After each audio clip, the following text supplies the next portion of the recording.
लेकिन पहले प्रधानमंत्री मोदी और राष्ट्रपति ट्रंप की मीटिंग की इनसाइड स्टोरी। तो आज सबसे पहले ग्लोबल फिक्र का फोकस पीएम मोदी और राष्ट्रपति ट्रंप की वर्ल्ड एक्सक्लूसिव मुलाकात। थोड़ी देर पहले फ्रांस के एवियन शहर में दोनों वर्ल्ड लीडर्स की मीटिंग होती है। 16 महीने बाद ट्रंप और मोदी की इस मुलाकात पर दुनिया की नजरें थी। G7 की बैठक से अलग दोनों नेताओं ने काफी देर तक एक दूसरे से भारत अमेरिका के रिश्तों पर बातचीत की। पिछले कुछ महीनों से भारत अमेरिकी रिश्तों में जो एक कूटनीतिक बर्फ जम सी गई थी, वो पिघलती हुई दिखी। लगभग 45 मिनट तक चली इस बातचीत में प्राइम मिनिस्टर मोदी और प्रेसिडेंट ट्रंप ने जो कहा वो समझना जरूरी है। पीएम मोदी ने कहा, ट्रंप से भारत अमेरिका के रिश्तों में गति आई है।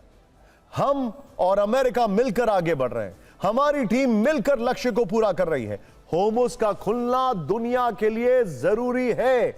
उन्होंने फ्रीडम ऑफ नेविगेशन का जिक्र किया। होर्मुज़ पर हमारी और आपकी चिंता एक ही है और भारतीय नाविकों की सुरक्षा महत्वपूर्ण है। पीएम मोदी ने इस दौरान पश्चिम एशिया शब्द का जिक्र 3 बार किया और शांति शब्द का जिक्र 5 बार किया। वहीं ट्रंप ने पीएम मोदी से कहा, पीएम मोदी लंबे समय से मेरे दोस्त रहे हैं। हमारा रिश्ता हमेशा से बहुत अच्छा रहा है। भारत अमेरिका में बहुत निवेश कर रहा है। हम ट्रेड डील कर रहे हैं। देखने में शांत लेकिन सख्त व्यक्ति हैं, टफ नेगोशिएटर हैं प्राइम मिनिस्टर मोदी। मोदी बहुत कुशल वार्ताकार, भारतीय हितों के लिए दृढ़ हैं। पश्चिम एशिया की शांति में भारत की अहम भूमिका है। जब तक मैं राष्ट्रपति हूं, भारत से अच्छे संबंध रहेंगे। जल्द ही भारत का दौरा भी करूंगा। पीएम मोदी से मिलने के ठीक पहले ट्रंप ने पीएम मोदी की तारीफ की और कहा कि पीएम मोदी बहुत शांत, संयमित और जबरदस्त नेता है। ट्रंप के अलावा व्हाइट हाउस से जारी बयान में भी कहा गया कि राष्ट्रपति ट्रंप पीएम मोदी के अच्छे दोस्त हैं। दोनों मिलकर भारत अमेरिका के संबंधों को नई ऊंचाई पर लेकर जाएंगे। We had in particular some very good conversations with Prime Minister Modi, India, and we're doing trade deals. We're doing a lot of things. A lot of things are happening between the United States and India. The United States is doing the best we've ever done. We have over $19.2 trillion coming in, and we're building factories. We're building everything, and Prime Minister is building a lot in the United States. He's spending a lot of money in the United States, so we appreciate that job. But I just want to say he's been my friend for a long time now, and we've always had a great relationship, and it's great to be with you. Thank you very much. Great to be with you. Thank you. राष्ट्रपति जी, आपसे मिलकर के बहुत खुशी हो रही है और पिछले वर्ष हम वाशिंगटन में मिले थे। उसके बाद हमारे संबंधों में एक नई गति आई है, नई ऊर्जा आई है और कई विषयों में हम बहुत मिल करके आगे चल रहे हैं। एक्सेलेंसी, पश्चिम एशिया में शांति के जो प्रयास में प्रगति हुई है, इसके लिए मैं आपका अभिनंदन करता हूँ। आपके इन प्रयासों के कारण पश्चिम एशिया में शांति की एक नई किरण नजर आ रही है और हम आशा करते हैं कि इस चिरस्थायी शांति बनेगी। एक्सेलेंसी, आप और हम सभी इस बात से सहमत है कि होर्मुज़ का खुला रहना एक वैश्विक अर्थव्यवस्था के लिए बहुत ही अनिवार्य है। He's a very tough negotiator. He's one of the toughest, actually. So you look at this man. I'll give you a lesson. He's the most beautiful-looking man. He looks so nice. He's like an angel. But actually, he's as tough as he's a killer. I don't want to. He's a killer. He's as tough as they come. But he looks so good. So he gets you by surprise. But there's few people like this. People say he's such a nice man. I said no, he's very tough. I think it's a great relationship. I can tell you this, without having a contract, we don't have a contract. You have to write contract. But if they were attacked, we would be there to help them. How is that? Is that a good statement? Okay, come here, man. If anybody attacks that man, we're going to be there. Now, if there's a new leader, I'm not sure about it. और अब सीधे चलूंगा, मेरे खास मेहमान ambassador दीपक वोरा मेरे साथ हैं। सर, आज की बैठक में प्रेसिडेंट ट्रंप का जो टोन था, और बल्कि जो उनकी टोन थी वो पूरी तरीके से चेंज थी, और वो भी हम बात कर रहे हैं फ्रांस में।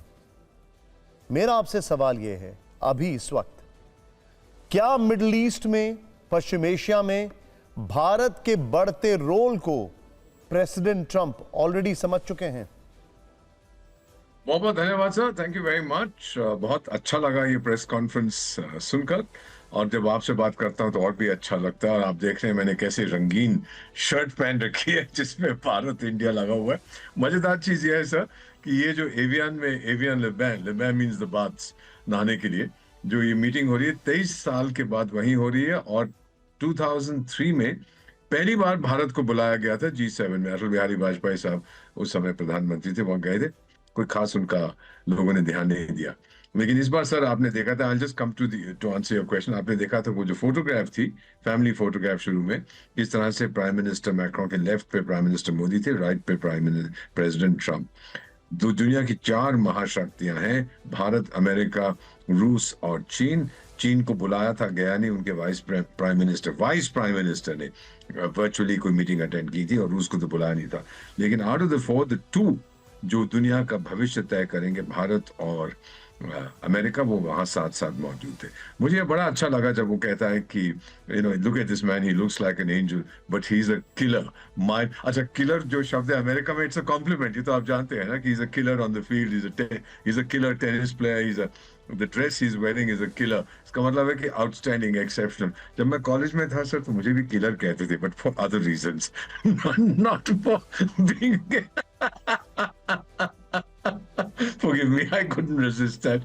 लेकिन ये जो बातचीत की है अभी ने, जो ट्रम्प ने तारीफ की है प्राइम मिनिस्टर की, and you saw prime minister, he was very calm, he was very cool. बातचीत हुई, हाथ मिलाया, ट्रम्प ने अपना फिर हाथ किया जब बोला कि आई लव दिस मैन। मैं आपको एक नोटेबल ओमिशन की बात करता हूं। मैंने क्यों कहा कि वो जो बर्फ है वो पिघल गई है। 8 युद्ध मैंने रुकवाए, लेकिन भारत और पाकिस्तान का जिक्र ट्रम्प ने नहीं किया। He could have done it, but वो किया नहीं उन्होंने। Of course, he's understood. Yes. और दूसरी बड़ी बात सर, यहां पर जो सबसे बड़ी बात है, मैं आपसे आगे भी पूछूंगा, वो मेरा सवाल ये है, अब मैं अगली खबर को टीज करते हुए इस सवाल को बता रहा हूं आपको। वो सवाल ये है कि ट्रेड और टेक्नोलॉजी में भारत का जो कद बढ़ गया है, प्रेसिडेंट ट्रम्प इस वक्त अकेले हैं और सिर्फ भारत ही उनकी मदद कर सकता है। क्या ऐसा है? पीएम मोदी और ट्रम्प की इस मुलाकात की तस्वीर में कूटनीतिक संदेश छिपा है, क्योंकि ये मुलाकात ऐसे वक्त में हुई है जब जंग और तनाव की वजह से दुनिया में अविश्वास है। फरवरी 2025 के बाद पहली बार G7 के अवसर पर पीएम मोदी और ट्रम्प की मुलाकात हुई है, और ट्रम्प ने पीएम मोदी से एक बड़ा वादा भी किया है और कहा है कि मोदी के पीएम रहते भारत पर हमला हुआ तो अमेरिका साथ खड़ा रहेगा। वैसे G7 समिट में भारत की 13वीं भागीदारी है। पीएम मोदी की लगातार 7वीं बार इसमें मौजूदगी है। G7 समिट में भारत की लगातार भागीदारी यह दर्शाती है कि शांति, सुरक्षा, विकास, व्यापार और पर्यावरण जैसे वैश्विक मुद्दों को हल करने में भारत की भूमिका और योगदान को दुनिया में ज्यादा महत्व दिया जा रहा है। इसे आपको G7 की आधिकारिक ग्रुप फोटो से समझाते हैं, जिसको टीज अभी दीपक वोरा सर कर रहे थे। ध्यान से देखिए फ्रंट रो में कौन है, ध्यान से देखिए, right in the centre, host के ठीक बगल में, होस्ट के राइट साइड में प्रेसिडेंट ट्रम्प और होस्ट के लेफ्ट साइड में प्राइम मिनिस्टर मोदी। इसमें पीएम मोदी को मेजबान राष्ट्रपति इमैनुअल मैक्रोन और राष्ट्रपति डोनाल्ड ट्रंप के बीच में स्थान मिला है। यह देखिए जरा, बल्कि उसी रो में और right in the front. Diplomatic protocol में यह इस बात का सीधा संकेत है कि G7 में भारत सिर्फ एक आमंत्रित देश नहीं है, बल्कि वैश्विक फैसलों की मुख्य धुरी बन चुका है।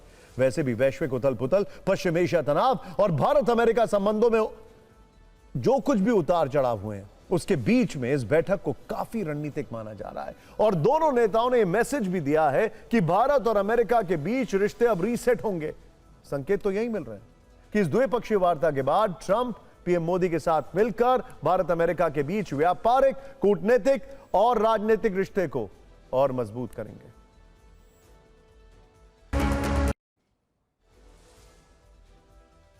देखिए, कूटनीति की टेबल पर सब कुछ तुरंत नहीं होता है, इसीलिए भारत और अमेरिका के बीच चर्चा के मुद्दों की जानकारी धीरे धीरे छनकर बाहर आएगी। हालांकि ट्रंप की बातों से लग रहा है कि ट्रेड पर बात करीब करीब बनती दिख रही है। हमारे पास जो जानकारी है उसके मुताबिक हथियार खरीद, तकनीक ट्रांसफर, फाइटर जेट इंजन, व्यापार, टैरिफ, आर्टिफिशियल इंटेलिजेंस, सोचिए ये की इश्यूज हैं। ऑपरेशन सिंदूर के बाद पीएम मोदी और ट्रंप की पहली मुलाकात थी। टैरिफ को लेकर भारत अमेरिकी संबंधों में जो थोड़ा रूखापन आया था, वो इस आमने सामने की गर्मजोशी भरी मुलाकात से काफी हद तक दूर होता दिखाई दे रहा है। इसके अलावा पीएम मोदी ने G7 के मंच से भी समुद्री व्यापार मार्गों की सुरक्षा, फ्रीडम ऑफ नेविगेशन जिसे कहते हैं, और स्वतंत्रता पर काफी जोर दिया है, जो चीन के लिए एक कड़ा रणनीतिक संदेश है। सीधे चलूंगा दीपक सर, ट्रिपल टी मुझे लगता है इस बैठक का कोर है।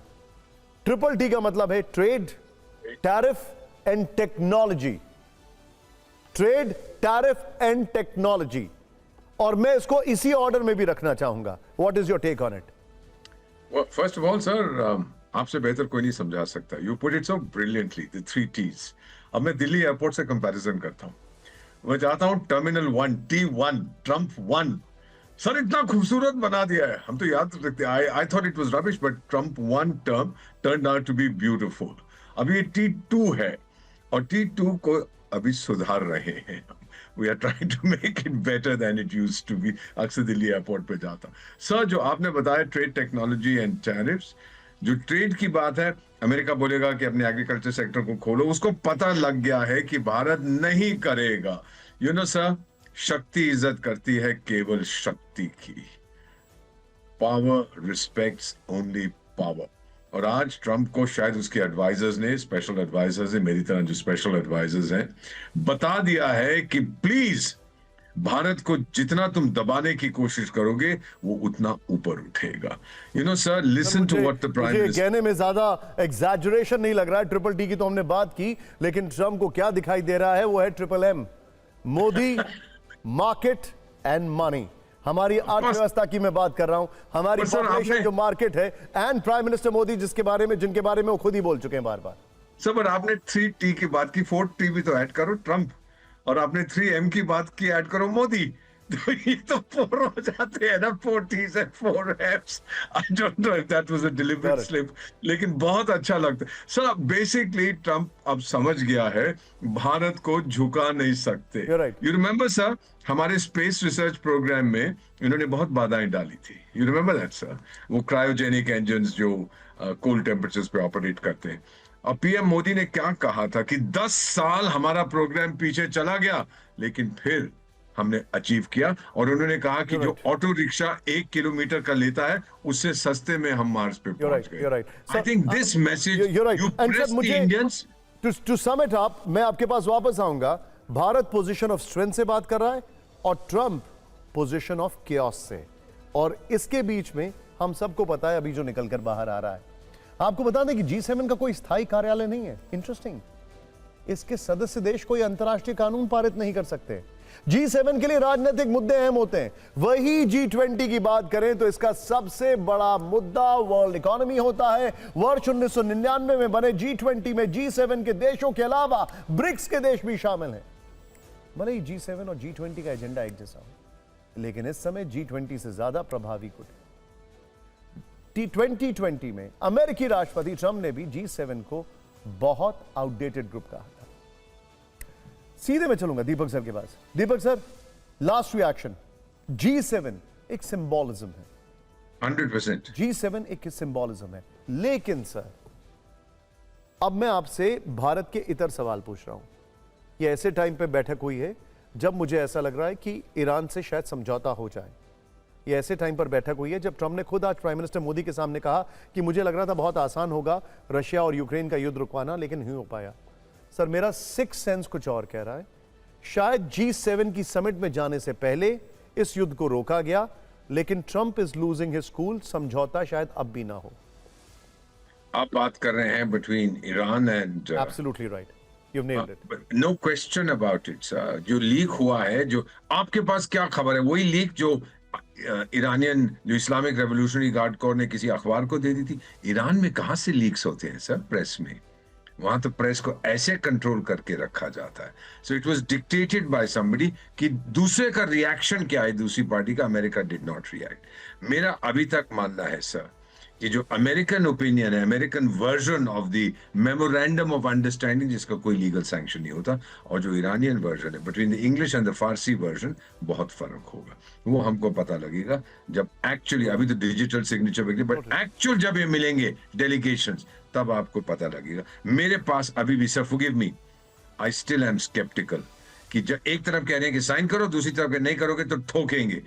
It doesn't inspire confidence. और अगर भरोसा नहीं है, समझौता नहीं है sir. You've nailed it, sir. Thank you so much, sir. Thank you very much, sir. लेकिन G7 से एक अच्छी खबर आई है, क्योंकि हम फ्रिक्ट में बात कर रहे हैं G7 समिट से आई वो गुड न्यूज़ की जो कई लोगों के लिए बहुत ज़रूरी है. ये गुड न्यूज़ उन लोगों के लिए है जो वर्षों से स्मोकिंग की गिरफ्त में हैं और वो सिगरेट पीना नहीं छोड़ पा रहे हैं. ऐसे लोगों को इटली की प्रधानमंत्री जॉर्जिया मेलोनी प्रेरणा दे सकती हैं, जिस आदत को छोड़ने के बारे में मेलोनी ने खुद मजाक में कहा था कि अगर सिगरेट छोड़नी पड़ी तो शायद किसी को मार ही दें. आज उसी आदत को छोड़ने की वजह से दुनिया के बड़े नेता मेलोनी की तारीफ कर रहे हैं. फ्रांस के खूबसूरत शहर एवियान में G7 समिट शुरू होने से पहले नेताओं में हल्की फुल्की बात चल रही थी जो माइक्रोफोन कैच कर रहे थे. तभी मेलोनी ने स्मोकिंग फ्री होने का दावा कर राजनीति से ज्यादा अपने जज्बे से एक बुरी आदत को दूर करने की कहानी सुना दी. इसके अलावा G7 समिट में ऐसा वीडियो एल्बम भी आया है जिसमें कूटनीति से ज्यादा नेताओं के कैजुअल टॉक्स हैं.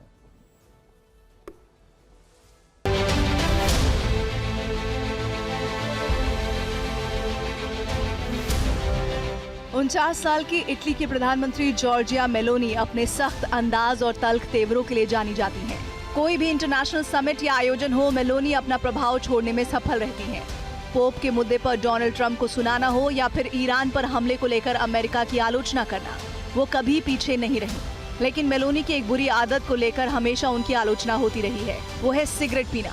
मेलोनी कई बार सार्वजनिक रूप से भी सिगरेट पीती नजर आई हैं. पिछले साल गाजा शिखर सम्मेलन के दौरान मिस्र के शहर शर्म अल शेख में तुर्की के राष्ट्रपति ने उनसे सिगरेट छोड़ने के लिए कहा था. तब मेलोनी ने मजाक में कहा था कि वो किसी की जान ले सकती हैं, लेकिन सिगरेट पीना नहीं छोड़ सकती. इस बात को 8 महीने गुजर गए. इस बार मेलोनी G7 समिट में शामिल होने के लिए फ्रांस के एवियन शहर में है. समिट शुरू होने से पहले मेलोनी कई वर्ल्ड लीडर्स के साथ बात कर रही थी. तभी उन्होंने कॉफी पीने की इच्छा जताई. ऐसे में जर्मनी के चांसलर फ्रेडरिक मर्ज चौंक गए.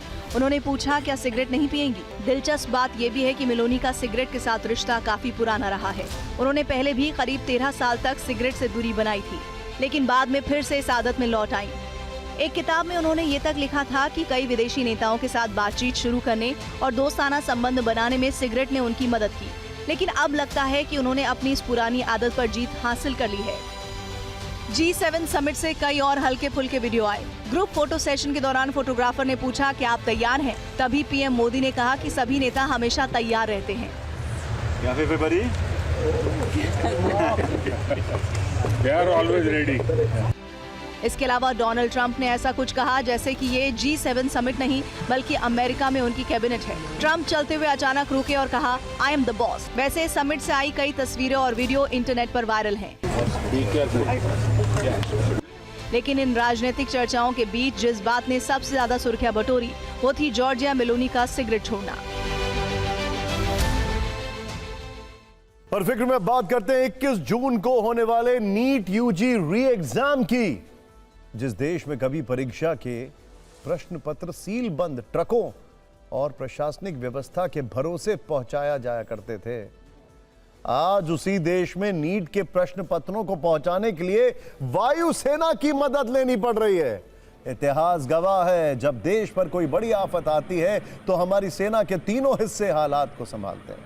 लेकिन किसी ने यह नहीं सोचा होगा कि परीक्षा करवाने के लिए भी युद्ध जैसी स्थिति सामने आ जाएगी.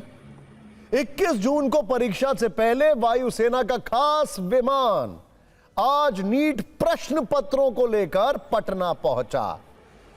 विमान से प्रश्न पत्र उतारकर सुरक्षित एग्जिट तक पहुंचाए गए. इन 2 तस्वीरों को देखिए. पहली तस्वीर पटना एयरपोर्ट की है जहां एयरफोर्स का स्पेशल एयरक्राफ्ट खड़ा है. दूसरी तस्वीर तमिलनाडु के तिरुनेलवेली वहां की है जहां इसकी तैयारी के लिए मॉक ड्रिल की गई. मदुरई से तिरुनेलवेली तक प्रश्न पत्रों को हेलीकॉप्टर से ले जाने के लिए सुरक्षा के इंतजाम किए गए.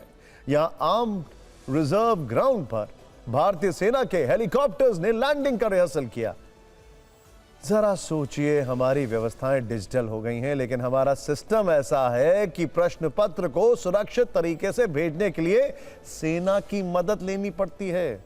मामला संवेदनशील है, इसीलिए सरकार कोई रिस्क लेना नहीं चाहती.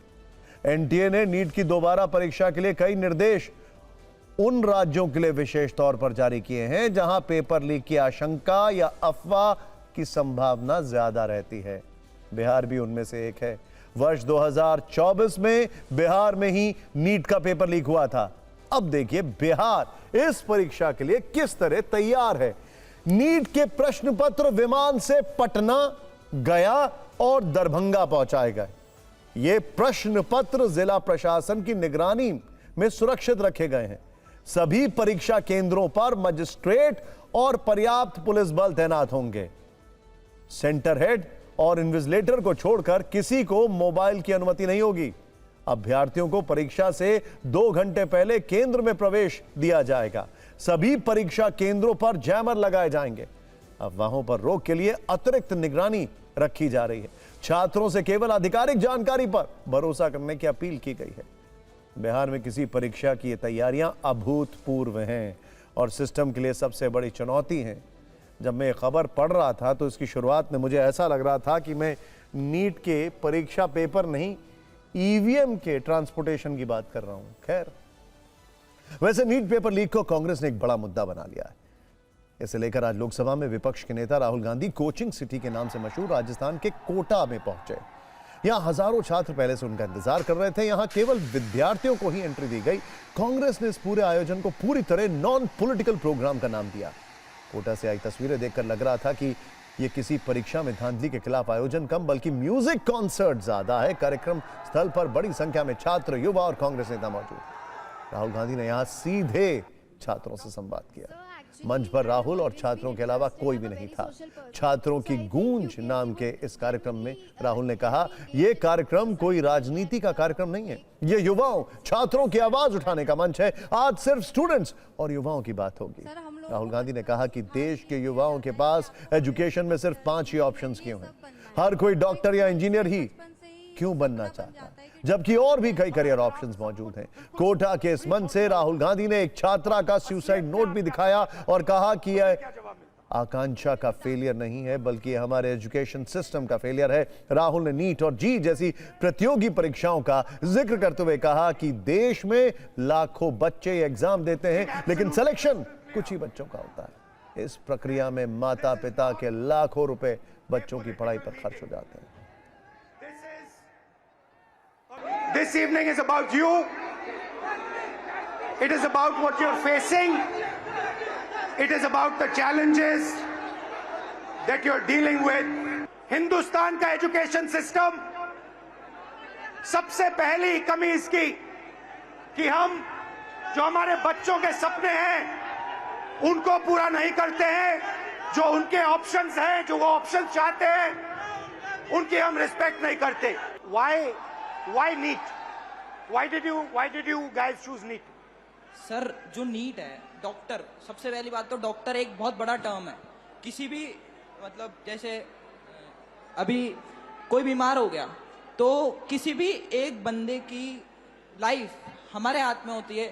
मतलब अभी तो मैं नीट के लिए तैयारी कर रहा हूँ, तो जैसे नीट का पेपर लीक हुआ तो पूरी होप टूट गई है। सर, हम लोगों को बचपन से सिखा ही यही दिया जाता है कि आपको बड़े होकर डॉक्टर, इंजीनियर ये सब बनना है। तो एक मन से बचपन से ही वो सपना बन जाता है कि डॉक्टर बनना ही। हमें इस सिस्टम को बदलना होगा। हमें इस सिस्टम को बदलना होगा और इस सिस्टम को ठीक करना होगा। शिक्षा के सिस्टम का क्या मतलब होता है? The education system we want allows you, every single Indian, to dream big. जो भी आपका सपना है, बड़ा से बड़ा सपना, वो आपको देखना चाहिए। एजुकेशन सिस्टम का दूसरा काम, जो भी आपका सपना है उसे पूरा करने का काम हिंदुस्तान के एजुकेशन सिस्टम का होना चाहिए। और तीसरी बात, सबसे जरूरी बात, आपका सपना पूरा करना मगर लोएस्ट कॉस्ट पे, बिना आपके जेब से लाखों करोड़ रुपए छीनने के से करना चाहिए। ऐसा सिस्टम हम चाहते हैं, इसलिए हमने ये पहली मीटिंग की है। वैसे इस परीक्षा को लेकर सियासी गर्मी भी देखने को मिल रही है। एक तरफ कांग्रेस शिक्षा और परीक्षा प्रणाली में मौजूद खामियों की बात कर रही है। प्रियंका गांधी, राहुल गांधी समेत कांग्रेस के कई नेता परीक्षा की विश्वसनीयता पर सवाल उठा रहे हैं। तो वहीं बीजेपी की ओर से सुधांशु त्रिवेदी का कहना है कि 21 जून को परीक्षा हो जाने के बाद भी इस मुद्दे पर राजनीति हो सकती है। बीजेपी इस विषय को राजनीतिक रंग देने का आरोप लगा रही है। कुल मिलाकर एक तरफ लाखों छात्र परीक्षा की तैयारी में जुटे हैं, दूसरी तरफ राजनीतिक दल अपने अपने तर्कों और आरोपों के साथ मैदान में जुटे हैं।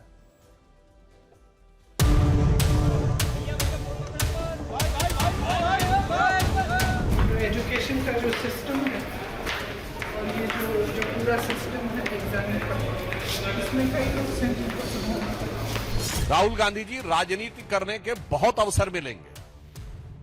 21 के बाद भी राजनीति हो सकती है। हमारा सीधा सवाल आपसे यह है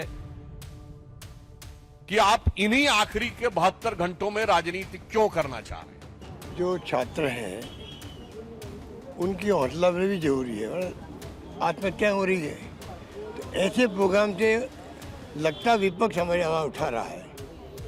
अगर कोई सोचे, सरकार में बैठे हुए लोग वो तो बौखला गए हैं। कोई प्रोग्राम कांग्रेस देगी वो बौखला जाते हैं और उनका काम ही वहाँ पर काउंटर करना। कि राहुल गांधी लैक्स रिस्पॉन्सिबिलिटी, कभी भी वो जिम्मेदारी के साथ काम नहीं करते हैं। बच्चों के स्ट्रेस को बढ़ाने का प्रयास, छात्रों के स्ट्रेस को बढ़ाने का प्रयास पॉलिटिक्स के माध्यम से नहीं करना चाहिए, जो राहुल गांधी कर रहे हैं। सरकार जो बिल्कुल सोई हुई है और हर जुल्म से मुंह फेर रही है, आंख मूंद देती है। इतने लाखों बच्चों का जीवन बर्बाद करने के बाद भी अगर सरकार के सर पर जूं नहीं रेंग रही है, तो उनको हिलाने का काम, सरकार की आंख खोलने का काम राहुल गांधी जी करेंगे। वैसे परीक्षा में धांधली और पेपर लीक को रोकने के लिए एक दिन पहले ही सरकार ने टेलीग्राम पर बैन लगाया था। आज टेलीग्राम इस फैसले के खिलाफ दिल्ली हाईकोर्ट पहुंच गया। टेलीग्राम ने इस फैसले की आलोचना करते हुए कहा कि यह भारत के 15 करोड़ यूजर्स को सजा है। इस पर कोर्ट में सरकार की ओर से कहा गया कि टेलीग्राम को बार बार अपना सिस्टम सुधारने के निर्देश दिए गए थे, लेकिन उसने इसका पालन नहीं किया। टेलीग्राम की तरफ से कहा गया कि पेपर लीक करने वाले लोग दूसरी ऐप पर शिफ्ट हो जाएंगे। इस पर सरकार ने जवाब दिया कि टेलीग्राम पर बैन आईटी एक्ट की धारा 69A के तहत लगाया गया है और फैसले के बाद सुनवाई भी हो चुकी है। लंबी सुनवाई के बाद टेलीग्राम को कोर्ट से कोई राहत नहीं मिली है। केंद्र के बैन के खिलाफ याचिका पर दिल्ली हाई कोर्ट ने कोई अंतरिम आदेश पास नहीं किया। कोर्ट ने केंद्र और एनडीए से जवाब मांगा और मामले की सुनवाई कल दोपहर 2:30 बजे तय की है। खैर, अब बात करते हैं बगावत की। वो बगावत जिस पर मुंबई से लेकर दिल्ली तक जबरदस्त सियासी टकराव है। इस टकराव के केंद्र में रहे शिवसेना उद्धव गुट के 6 सांसद। वैसे पिछले कुछ दिनों से देश की राजनीति में दल बदल का मौसम चल रहा है। बगावत के बादलों से अलग अलग सियासी दलों में टूट फूट वाली चिंता की बारिश हो रही है। पहले आम आदमी पार्टी के 7 राज्यसभा सांसद बीजेपी में शामिल हो गए। इसके बाद टीएमसी के 20 लोकसभा सांसदों ने एनसीपीआई में विलय कर लिया और अब शिवसेना उद्धव गुट के 9 में से 6 सांसदों की बगावत का दावा है। बगावत वाले इस राजनीतिक माहौल पर आज हमने फिक्र की विशेष फाइल तैयार की है। शुरुआत करते हैं सबसे नए एपिसोड से। इसके सेंटर में उद्धव ठाकरे वाली शिवसेना, जिसमें बगावत वाली सीरीज का यह दूसरा सीजन है। इससे पहले जून 2022 में एकनाथ शिंदे के नेतृत्व में पार्टी के विधायक टूट गए थे। उद्धव को अपनी पार्टी का नाम और चुनाव चिन्ह तक खोना पड़ा और अब उद्धव ठाकरे की पार्टी के 6 लोकसभा सांसदों के बागी हो जाने का दावा किया जा रहा है। बताया जा रहा है कि ये 6 सांसद उद्धव ठाकरे गुट के लिए नॉट रीचेबल हो चुके हैं। सूत्रों के अनुसार वो किसी भी वक्त शिंदे गुट की शिवसेना में विलय के लिए लोकसभा स्पीकर ओम बिरला से मुलाकात कर सकते हैं। दावा है कि सभी सांसद दिल्ली में ही मौजूद हैं। महाराष्ट्र के डिप्टी सीएम एकनाथ शिंदे भी दिल्ली में ही हैं। क्या यह कोई इत्तेफाक है? खैर, यानी तमाम राजनीतिक घटनाक्रम इशारा कर रहे हैं कि उद्धव वाली शिवसेना पर संकट है। इसीलिए उनके खास संजय राउत ने दिल्ली में मोर्चा संभाला और कई गंभीर आरोप लगाए।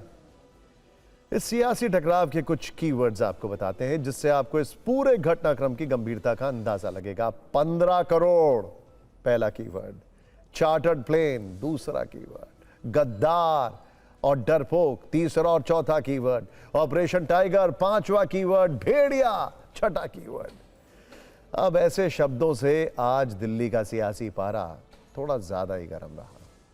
संजय राउत जब प्रेस कॉन्फ्रेंस करने आए तो उनके साथ पार्टी के सिर्फ 3 लोकसभा सांसद मौजूद थे, जिनमें अरविंद सावंत, अनिल देसाई और राजा भाऊ वाजे शामिल। बाकी बचे 6 सांसद नहीं पहुंचे। इन्हीं के बागी होने का दावा है। इनमें संजय दीना पाटिल, ओम राजे निम्बालकर, भाऊ साहेब वाकचौरे, संजय जाधव, संजय उत्तम राव देशमुख और नागेश पाटिल आष्टीकर शामिल हैं। राउत ने दावा किया कि बागी सांसदों को करोड़ रुपए का ऑफर देकर तोड़ा जा रहा है। राम मंदिर चढ़ावा चोरी की फाइल खोलते हैं। एसआईटी जांच का आज 3रा दिन है और अब तक कई सवाल अनसुलझे हैं। हालांकि जैसे इस मामले में पॉलिटिक्स रफ्तार पकड़ चुकी है, वैसे ही जांच भी फुल स्पीड से चल रही है। ये और बात है कि अब तक एफआईआर दर्ज नहीं हुई है, लेकिन जांच टीम अयोध्या में डेरा डाले हुए है। तो पहले पड़ताल के 9 हाइलाइट्स देख लेते हैं। आज इस मामले में एसआईटी ने चंपत राय के करीबी राम शंकर यादव और टिन्नू से पूछताछ की है, जो जांच के पहले दिन से रेडार पर है। हालांकि वीडियो बयान जारी करके वो खुद को पाक साफ बता रहा है। इससे पहले मंगलवार को मंदिर ट्रस्ट के महासचिव चंपत राय और व्यवस्थापक गोपाल राव से सवाल जवाब हुए। इनके अलावा नकदी की गिनती से जुड़े कर्मचारियों से पूछताछ की गई। मंदिर परिसर में लगे दान पात्रों के निरीक्षण के साथ की इनकी संख्या और सुरक्षा व्यवस्था की समीक्षा की गई। नकदी गिनती से जुड़े सारे रिकॉर्ड कब्जे में लिए गए। नकदी जमा करने की प्रक्रिया और उससे जुड़े दस्तावेज देखे गए। सीसीटीवी फुटेज और ड्यूटी रजिस्टर की जांच की गई। गर्भगृह के सामने मौजूद आभूषण कक्ष का भी निरीक्षण किया गया और इस कक्ष की जिम्मेदारी संभालने वाले कर्मचारी से भी पूछताछ की गई। यानी 3 दिन में एसआईटी न केवल अलग अलग स्तर पर अब तक 65 लोगों से पूछताछ कर चुकी है, बल्कि चढ़ावे से जुड़ी प्रक्रिया को भी समझने की कोशिश है। जांच को गोपनीय बनाए रखने के लिए सुरक्षा एजेंसियों से जुड़े अधिकारियों को अभी इस पड़ताल से दूर रखा गया है। फोकस चढ़ावे के अलग अलग स्टेप को लेकर तय की गई जवाबदेही और निगरानी तंत्र को समझने पर है। सूत्रों के अनुसार एसआईटी ये समझने का प्रयास कर रही है कि दान पात्रों से निकाला जाने वाला चढ़ावा कितने चरण से गुजरता है, इस रकम की निगरानी किन किन लोगों के जिम्मे है, किस चरण में गड़बड़ी या चोरी की संभावना है, मंदिर के अंदर की व्यवस्था और धनराशि प्रबंधन किस तरह से होता है, चढ़ावा इकट्ठा करने से गिनती तक की प्रक्रिया से जुड़े जिम्मेदार लोग कौन कौन हैं, दान पात्रों से कैश निकालने से लेकर बैंक में जमा होने तक की पूरी प्रक्रिया पर जवाबदेही किस स्तर पर तय की जाती है। सूत्रों के मुताबिक पूछताछ के दौरान जांच दल को बताया गया कि दान पात्रों से मिले कैश की गिनती में ट्रस्ट, बैंक और कलेक्शन एजेंसी से जुड़े लगभग 40 कर्मचारी शामिल हैं। ये कर्मचारी 2 शिफ्ट में काम करते हैं। जांच में सामने आया कि कलेक्शन एजेंसी की जिम्मेदारी केवल दान पात्रों से नकदी निकालकर उसे यात्री सुविधा केंद्र में मौजूद गोपनीय कक्ष तक पहुंचाने की होती है। खबर यह भी है कि एसआईटी ने चढ़ावे के साथ खर्चे का लेखा जोखा लेना शुरू कर दिया है। आज की पूछताछ का प्रमुख चेहरा टिन्नू यादव है, जो अपनी संपत्ति की वजह से चर्चा में आ चुका है। उसकी संपत्ति में एक हॉस्टल भी है, जिसे लेकर कहा जा रहा है कि यह आलीशान और सुविधाओं से लैस है। टीवी9 भारतवर्ष आज टिन्नू यादव के उस हॉस्टल पहुंचा। हकीकत में यह कोई आलीशान हॉस्टल नहीं, बल्कि सामान्य इमारत है जिसमें ज्यादातर छात्र ही रहते हैं। हमारे संवाददाता ने वहां से एक रिपोर्ट भेजी है, आपको देखनी चाहिए। उस मकान पर हम मौजूद हैं जहां पर उन्होंने हॉस्टल बना रखा है। आप देखिए, जिस बोर्ड की चर्चा हो रही थी वो बोर्ड यहां पर लगा हुआ है, जिसमें कि रामशंकर यादव का नाम लिखा हुआ है। विश्व हिंदू परिषद से वो हैं, ऐसा इसमें बताया गया है। उनकी पत्नी का भी नाम है और उनके बेटे का भी नाम है। अब इस हॉस्टल में कितने कमरे हैं, कितनी बड़ी ये इमारत है, उसकी तस्वीर हम आपको यहाँ पर दिखाना चाहेंगे कि ये 2 मंजिला जो बिल्डिंग है, आप देख सकते हैं कि 2 फ्लोर हैं इस पे, यानी कि ग्राउंड फ्लोर और उसके अलावा फर्स्ट फ्लोर है। आज हम सच्चाई आपको दिखाते हैं कि इस हॉस्टल में कितने कमरे हैं, कितने हाईटेक कमरे बने हुए हैं, लग्जरी हैं या फिर सामान्य हैं। ये कमरा है, देखिए यहाँ पर साइड में ही ये तस्वीर दिखाइए कि यहाँ किचन बना हुआ है, खाने पीने का सामान भी यहाँ जमीन पर ही रखा हुआ है। और कमरे की हालत अगर आप देखेंगे तो आपको ये समझ में आएगा कि यहाँ पर स्टूडेंट्स रहते हैं। जांच रिपोर्ट कब आएगी, क्या पता चलेगा, कब मुकदमा होगा, ये सब अभी आगे पता चलेगा। लेकिन राजनीतिक बयानों की फायरिंग खूब हो रही है। बीजेपी के बाहुबली सांसद रहे ब्रजभूषण शरण सिंह को चढ़ावा चोरी का मामला अति गंभीर दिख रहा है। अखिलेश यादव सीसीटीवी का मुद्दा उठा रहे हैं। उन्होंने तो आज पार्टी की ओर से राम मंदिर पर ऑडिट रिपोर्ट जारी कर दी, जिसमें जमीन खरीद से लेकर कई मुद्दों पर सवाल पूछे गए। चंदा चोरी का भी जिक्र है। वहीं यूपी सरकार इस मामले में दोषियों पर कड़ी कार्रवाई का भरोसा दे रही है।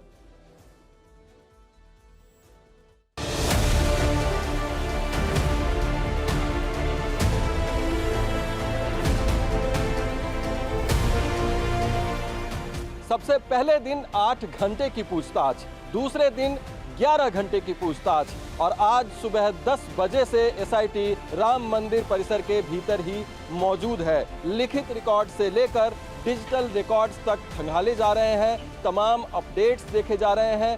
डिजिटल ट्रांजैक्शन के जरिए मिलने वाले डोनेशन, दान पात्र के जरिए मिलने वाले डोनेशन, काउंटर पर मिलने वाले डोनेशन और यहाँ तक कि धातु के रूप में यानी कि सोने चांदी के जेवरात के रूप में मिलने वाले चंदे को, मिलने वाले दान को भी खंगाला जा रहा है, उनका भी हिसाब किताब लिया जा रहा है। तो ये राम जन्मभूमि चंदा प्रकरण का जो धुआं निकल रहा है, इसमें कुछ न कुछ तो सच्चाई है।